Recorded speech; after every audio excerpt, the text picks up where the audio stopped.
गुरु प्यारी साध संगत जी, बड़े प्यार से कहना जी, धन निरंकार जी। आशा करता हूँ आप सभी अच्छे से होंगे। और निरंकारी विचार चैनल पर आज का टॉपिक है, निंदा बहुत नुकसानदायक है और इससे बचे। साध संगत जी, परम पूज्य निरंकारी राजपिता जी ने श्रद्धालुओं को संबोधित करते हुए फरमाया है कि निंदा बहुत नुकसानदायक है, इससे बचे। कि निंदा करते समय लगता है कि इसमें बहुत स्वाद आ रहा है। जब मैं निंदा करता हूँ तो मुझे लगता है कि मैं किसी की निंदा करके मैं ऊंचा हो गया हूँ। लेकिन साध संगत जी, इस श्रेणी में मैं उससे बेहतर हूँ।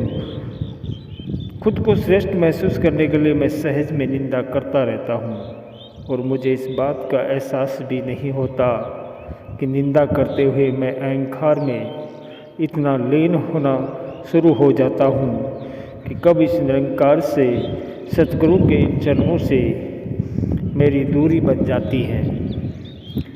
मुझे इस बात का एहसास होना बिल्कुल बंद हो जाता है। जो निंदा मेरे लिए अहंकार के लिए मिठास है, वही मेरी भक्ति के लिए जहर है। विश्वास उदार का न हो। जब इस परमात्मा को अंग-संग देखकर इसके एहसास में अपना जीवन बिताया जाएगा तो ही सच्ची भक्ति होगी। तो विश्वास भी खुद अर्जित किया हुआ और जीवन में जिया हुआ होगा। वो किसी के उधार का या किसी से मांगा हुआ या किसी से लिया हुआ विश्वास नहीं होगा। सत्संगत जी, स्वयं की निंदा एक क्रियात्मक प्रक्रिया है कि संत कह रहे हैं कि निंदो निंदो मोको निंदो, कि निंदा जन को खरी प्यारी। बड़ी प्यारी है ये निंदा। जितनी निंदा हो सकते हैं मेरी निंदा करो, क्योंकि सत्संग जी, खुद का स्वभाव अगर सुधर सकता है तो कोई इतना परोपकार मुझ पर कर सकता है कि अगर मुझ में एक बूंद बराबर भी कोई कमी रह गई है तो सत्संग जी, अगर वो मुझे शुद्ध कर सकता है तो क्यों ना करे। कोई औजार किसी को खूबसूरती दे, कोई पत्थर को मूर्ति बनाए, तो जिस औजार से उस पत्थर का काम किया जा रहा है वो उससे शिकवा क्यों करे कि आपने ऐसा क्यों किया। सत्संग जी, पत्थर तो फिर भी शुक्राना करे कि आपने मुझे संवार दिया, सुंदर कर दिया। सत्संग जी, निंदा एक सस्ता अहंकार है। अगर अहंकार ही करना है तो सत्संग जी, इसमें अच्छा तो कुछ हासिल करके, कोई काम करके अहंकार कर लिया जाए। अगर अहंकार करना ही है तो कोई मेहनत मुश्किल की जाए, किसी का भला किया जाए। अगर धन का अहंकार करना है तो धन कमाया जाए, उस धन से भी शायद किसी का कोई फायदा होगा। पर जिंदा जैसा रास्ता अहंकार न किया जाए कि बस घर बैठे किसी के बारे में कुछ भी बोला, खुद को बहुत श्रेष्ठ ही समझ लिया और वेद का अहंकार कर दिया। सत्संग जी, मानवता जीवन का आधार, कि मानवता का संविधान, मानवीय गुणों का संविधान हर इंसान अपने जीवन में लागू करे, उसको अपने जीवन का आधार बनाए कि जीवन जिया जाएगा तो इन गुणों के आधार पर जिया जाएगा। प्रेम के, विनम्रता के, भाईचारे के, दीवार रहित संसार बनाने के जो भी प्रयत्न संभव है, इंसान वो सारे प्रयत्न करेगा। और संत समागम भी सद्गुरु इसलिए रचाते हैं कि ये देखा जा सके कि संसार में जीवन जीने का ये भी एक तरीका है।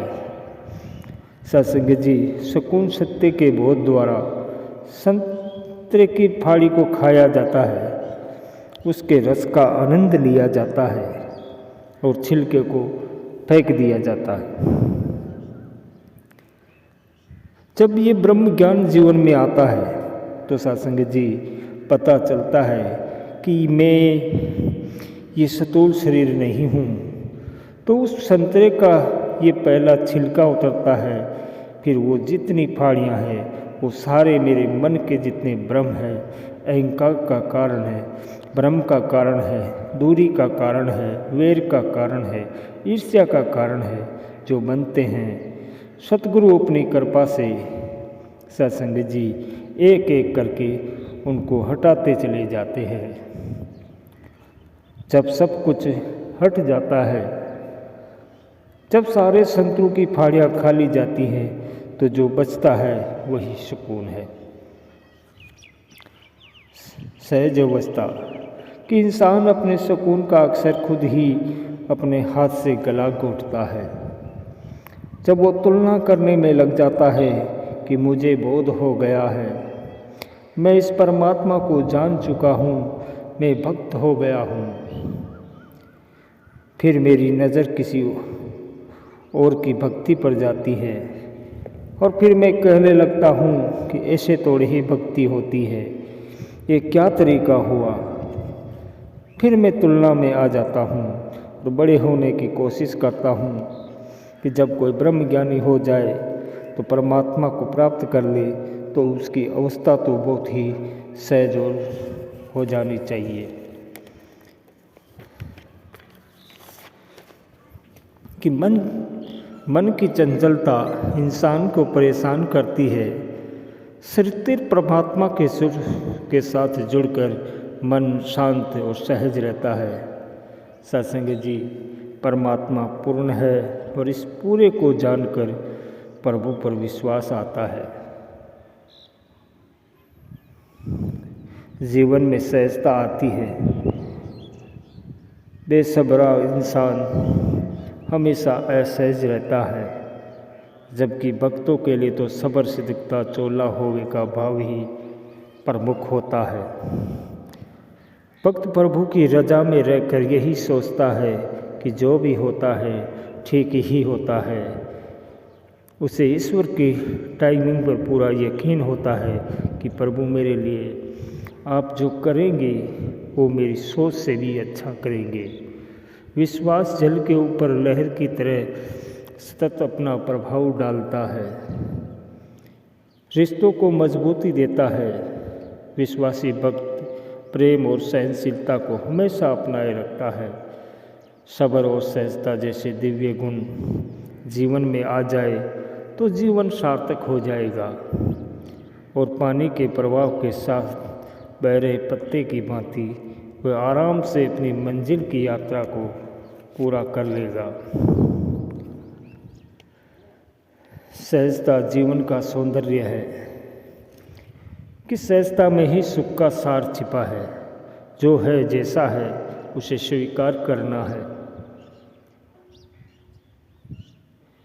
इसी एक आदत से परमात्मा से हमारे तार जुड़ने शुरू हो जाते हैं और हम अपने मूल स्वभाव में स्थित हो जाते हैं। सब्र और सहजता हमें साधारण से असाधारण बनाती है।